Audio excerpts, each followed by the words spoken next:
Thanks. I want to thank Deputy Kenny for foregoing his very serious question on abuse of human rights in Palestine to allow me to raise this. And the reason he did so is because yesterday Loujain El Hathwel was 1,000 days in custody, her first appearance in court, and has been transferred to the anti-terrorism court by the Saudi regime.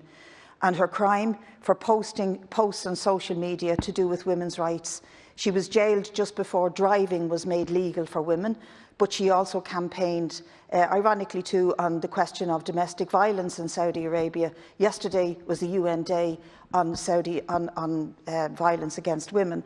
So, Minister, I know you've done some stuff on this, but could you please comment on the question I've asked? Will you raise this further with your EU counterparts? Thanks for raising this issue, Deputy. Protecting and promoting human rights is a cornerstone of Irish foreign policy, as I say in my answer to most questions. Ireland has consistently supported women human rights defenders and continually advocates for the freedom of all civil society actors to operate in a safe and enabling environment. The detention of human rights defenders in Saudi Arabia is deeply concerning, and Ireland has raised our concerns bilaterally with the Saudi authorities. Most recently, on the 9th of November, the detention and welfare of Ms Al Hathwel was raised directly by officials from my department with the Saudi ambassador to Ireland. Ireland also raises these issues in international fora. At the most recent Human Rights Council in October, Ireland co-signed a joint statement which expressed deep concerns at the ongoing detention of women human rights defenders in Saudi Arabia.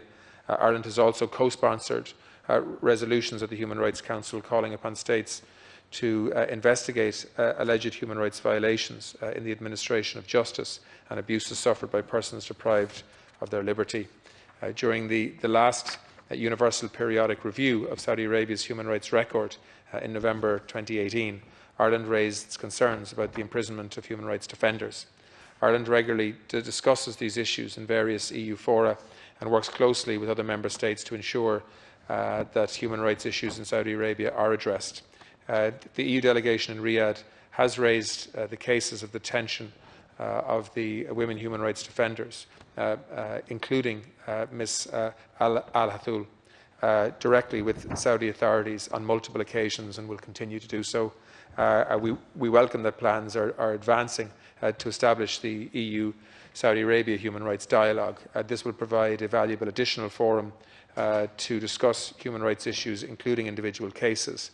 Ireland will continue to take every opportunity to raise this case with all appropriate interlocutors. Smith, no mate. Minister, I'm aware, and I want to also raise the fact that 31 deputies and senators across both houses signed an open letter to you, and you responded to it by sending officials from your department to the Saudi ambassador.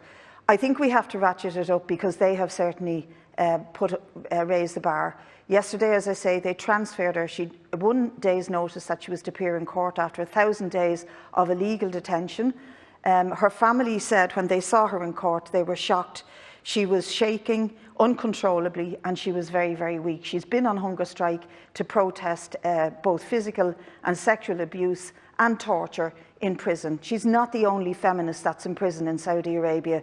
They're charging her with crimes that they claim is espionage and agency work. Espionage and agency work doesn't get posted on social media by way of encouraging women to fight for their rights. So I think you need to ratchet it up and now call in the ambassador himself. Rather than sending officials, please call him in and intervene directly and correctly in this issue. I appreciate colleagues' concern in relation to this case and others as well that have been mentioned. As I said earlier, officials from my department spoke to the ambassador of Saudi Arabia to Ireland on the 9th of November to set out our concerns about the ongoing detention of Ms Al Hathwel and the conditions under which she's being held, including the restrictions on visits from her family, but also other concerns as well, some of which have been outlined. As a member of the European Union, Ireland also raises concerns about women's human rights defenders in Saudi Arabia, including Ms Al Hathwel. The UN delegation in Riyadh has raised the cases of the detention of women human rights defenders directly with the Saudi authorities on multiple occasions and at various levels. As I said earlier, I welcome plans that are advanced to establish an EU-Saudi Arabia human rights dialogue to be co-chaired by the EU Special Representative Eamon Gilmore. This will provide a valuable additional forum to discuss human rights issues, including individual cases such as the one that has been raised. But I think what deputies are asking me to do is to take a more direct approach with the Saudi embassy here in Dublin, and I'll certainly do that again on the back of the requests today. Dr. Smith. I think a direct approach and as strong an approach as possible would do a huge amount more than what's been done and is absolutely required, because clearly the Saudi regime, which is a very wealthy, powerful regime, recently hosted the G20 summit, made lots of platitudes about human rights, talked about all the forum that you just mentioned that they sit in, all of the dialogue they have, but it makes no odds. It makes no odds when it comes to the repression of those who seek their own liberty. And because of their wealth and power, they seem to hold and wield an awful lot of influence in the Western world. But it does require the sort of pressure by calling in the ambassador and insisting that this is dealt with in a humane way, that she is released and that the charges, the anti-terrorism charges, the terrorism charges rather, are dropped against her, because clearly what she's doing is campaigning for human rights. And this is important, Minister, because the letter, the open letter that our Oireachtas members sent to you has been circulated in Norway, in Sweden, in the British Parliament, as an example of how world pressure needs to be put on the Saudi regime, and other parliamentarians are being asked to follow the Irish model. If you call the ambassador in and do your absolute best to tell him this is not going to be tolerated, that is seriously damaging international relationships with Saudi, they may well follow likewise. Follow the Irish example, but please, Minister, do something to set that example on behalf of the women of Saudi and on behalf of all human rights activists. I've heard what people have said, and I'm familiar with the letter and our response to it.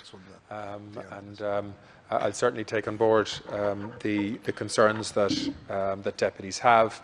As I said, I'll certainly talk to my team, and we'll try and do what is as impactful as we can to ensure that we impact on the decisions taken in relation to the case that has been raised today in Saudi Arabia.